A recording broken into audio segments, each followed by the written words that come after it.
Hello dear students. तो आज हम प्रश्नावली 13.2 के सवाल नंबर 6 से हल करना सीखेंगे। क्योंकि आपको मैंने 13.2 के 5 सवाल पहले सिखा दिए थे, आज हम सवाल नंबर 6 से हल करना सीखेंगे। बच्चों देखो, आपकी बुक से मिलान करना।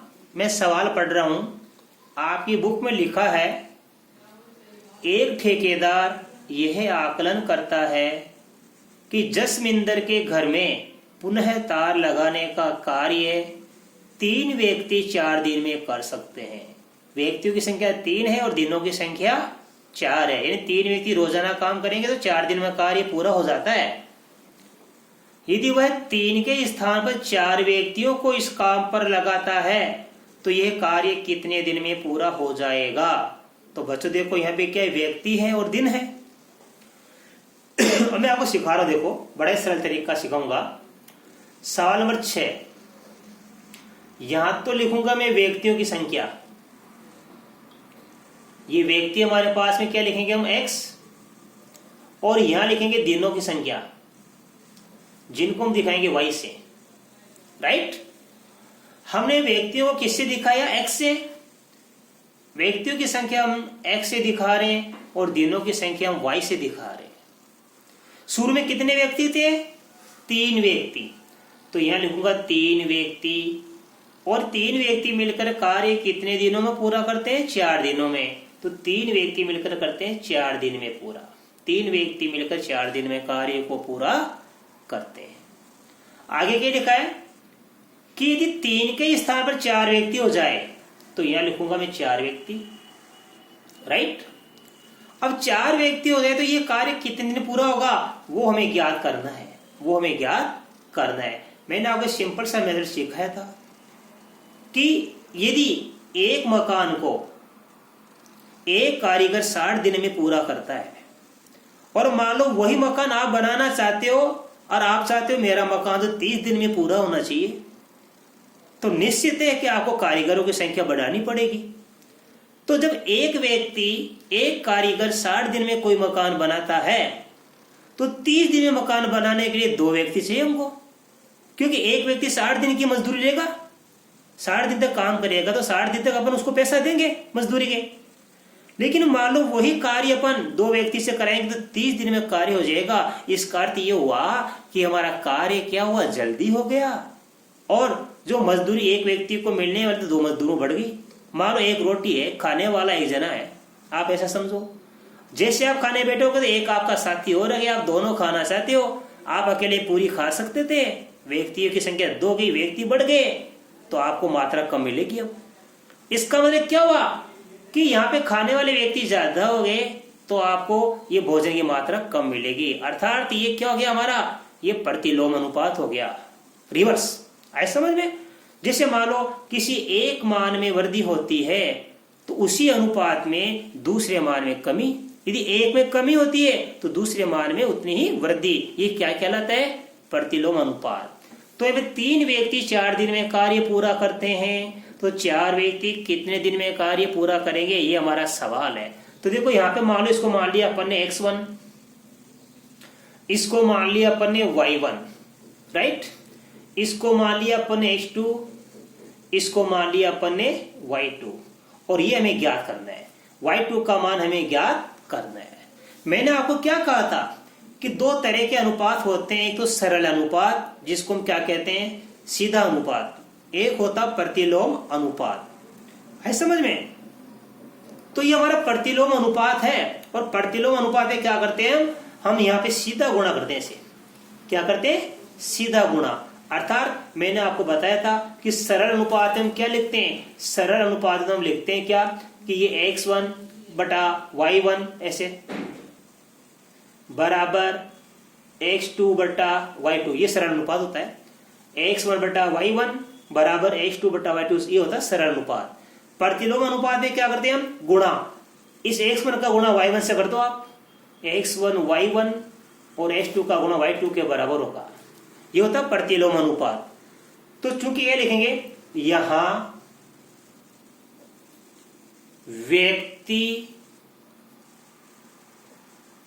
व्यक्तियों की संख्या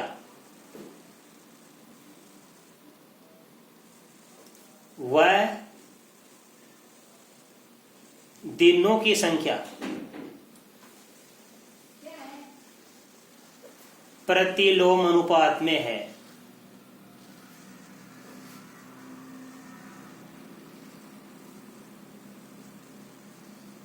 इसलिए x1 गुणा y1 बराबर x2 गुणा y2 होगा। अर्थात क्या लिखेंगे हम? 3 गुणा 4 बराबर 4 गुणा y2। तो ये तो हो गया 12 बराबर 4y2।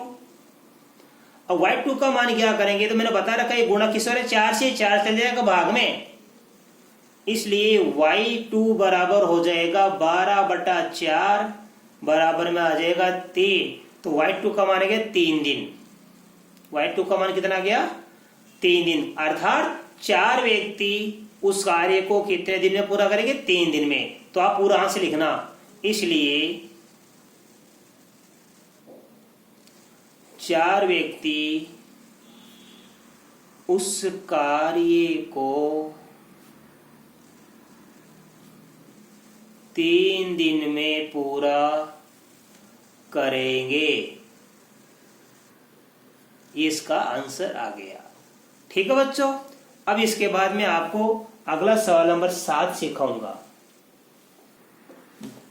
अब देखो बच्चों, क्वेश्चन नंबर 7 इसी प्रकार का है। बोतलों के एक बैच को 25 बक्सों में रखा जाता है, यानी 25 बक्सों में बोतलें रखी जाती है। अब देखो क्या है, प्रत्येक बॉक्स में 12 बोतलें हैं। यदि इसी बैच की बोतलों को इस प्रकार रखा जाए कि प्रत्येक बक्स में 20 बोतलें हों तो कितने बक्स भरे जाएंगे? अब 25 बक्स है तो बोतलों की संख्या क्या होगी? कम। और बॉक्स की संख्या कम कर देंगे तो मतलब बोतलों की संख्या ज्यादा आ जाएगी, क्योंकि बोतलों की संख्या तो हमारे पास समान है ही। हम यदि बॉक्स ज्यादा करेंगे तो बोतलों की संख्या कम भरेंगे प्रत्येक बॉक्स में, और बॉक्स की संख्या कम कर देंगे तो प्रत्येक बॉक्स में बोतलों की संख्या बढ़ा देंगे। सिंपल सी बात है। तो देखो हम लिखेंगे यहाँ पे क्या हमारा बोतलें और क्या है? बॉक्स है। तो हम लिख रहे हैं, देखो यहाँ पे लिख रहा हूं बॉक्स, बॉक्सों की संख्या।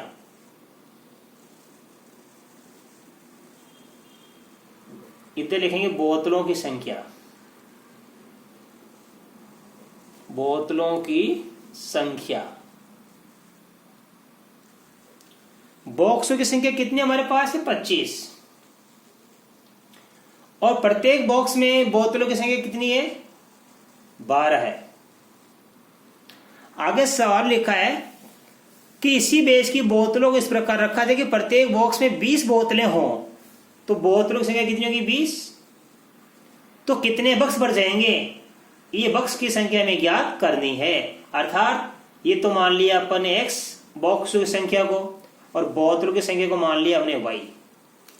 तो यहां लिखेंगे x1 और यहां लिखेंगे y1, और यहां लिखेंगे x2 और यहां लिखेंगे y2। इसका x2 का मान हमें ज्ञात करना है।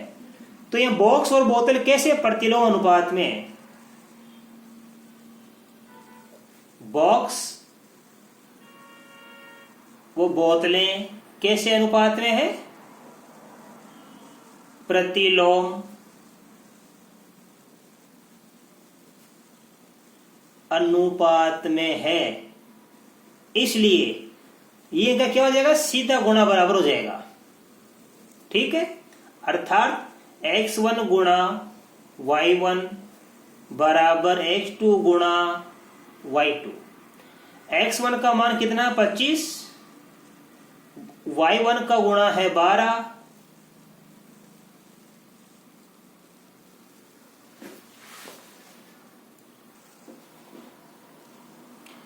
तो यहां पे x1 का मान 25 और y का मान 12। x2 का मान हमारे पास ज्ञात करना है बच्चों हमको, अर्थात बॉक्स की संख्या ज्ञात करनी है। और y2 का मान कितना है? 20। अब हम गुणा करेंगे। देखो 25 का गुणा 12 से करेंगे तो 12 पंजे 60 के शून्य हासिल के 6, 12 24, 6 जोड़ देंगे 30, 300 हो गया। इधर ये बन जाएगा 20 x2। x2 का गुणा किससे हो रहा है? 20 से, तो ये 20 भाग में चल जाएगा। राइट। इसलिए तो x2 का मान कितना आ जाएगा हमारे पास 300/20, शून्य से शून्य काट देंगे, राइट। अब 2 का भाग 30 देंगे 15 आ जाएगा। तो x2 का मान कितना प्राप्त हो जाएगा 15, और x क्या माना था हमने, देखो यहाँ पे बॉक्स की संख्या, तो लिखेंगे इसलिए बॉक्स की संख्या कितनी होगी, बॉक्सों की संख्या बराबर कितनी होगी 15 बॉक्स भर जाएंगे। ये आंसर आ गया, राइट बच्चों।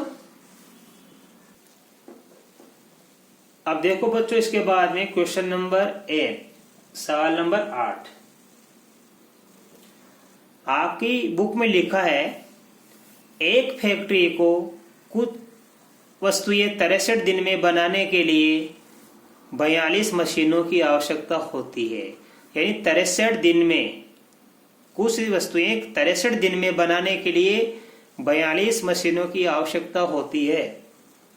उतनी ही वस्तुएं 54 दिन में बनाने के लिए कितनी मशीनों की आवश्यकता होगी।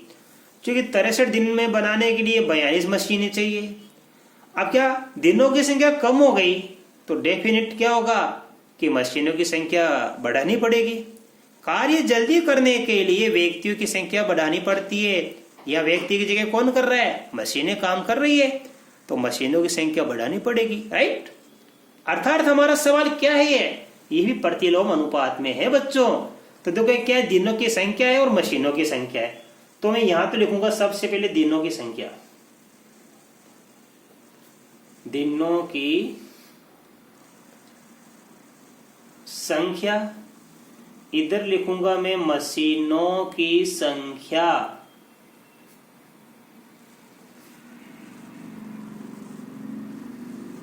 ठीक है, तो 63 दिन में बनाने के लिए 42 मशीनों की आवश्यकता है।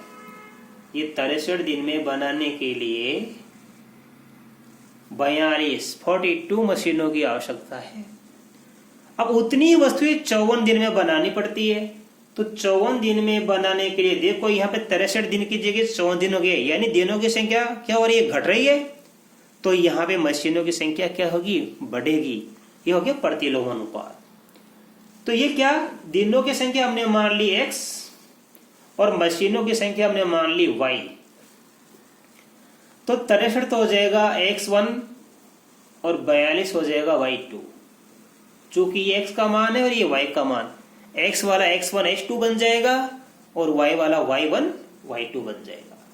ये 54 क्या लिखेंगे हम x2,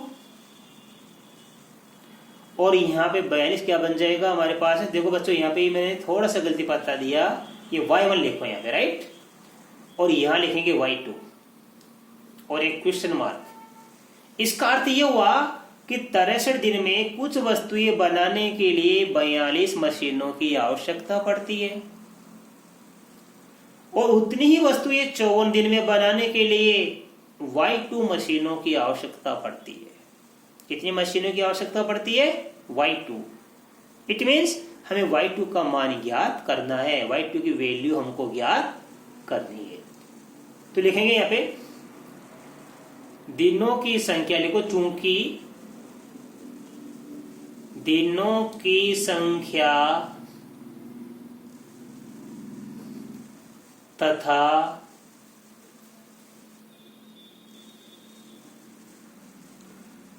मशीनों की संख्या प्रतिलोम अनुपात में है, प्रतिलोम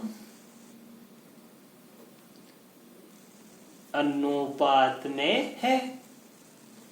इसलिए x1 का गुणा किससे करेंगे हम, y1 से। x2 का गुणा किससे करेंगे, y2 से।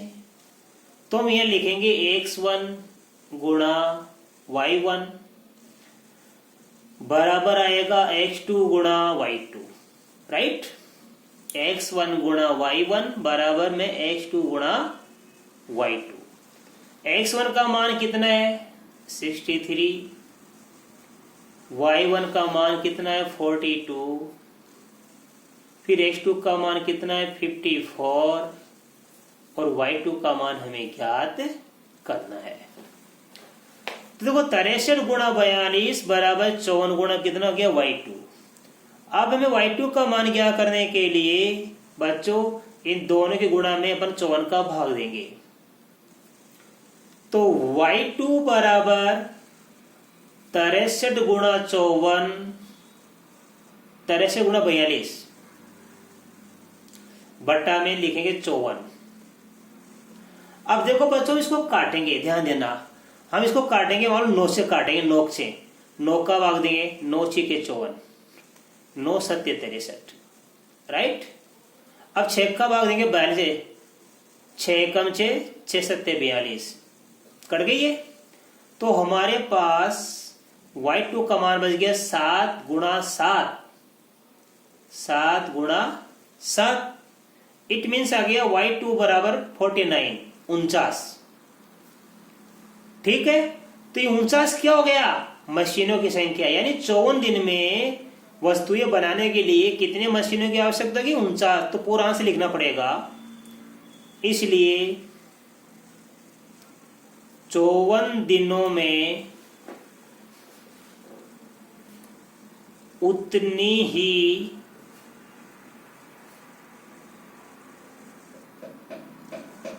वस्तुएं बनाने के लिए 49 मशीनों की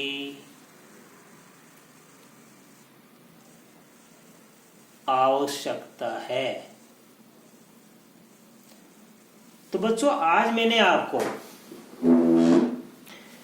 इस प्रश्नावली के 3 सवाल सिखाए और मैं आशा कर सकता हूं कि आज आपको 13.2 प्रश्नावली के बताए गए तीनों ही सवाल, सवाल नंबर 7, 8, सवाल नंबर 6, 7 और 8 बड़े अच्छी तरीके से समझ में आए होंगे।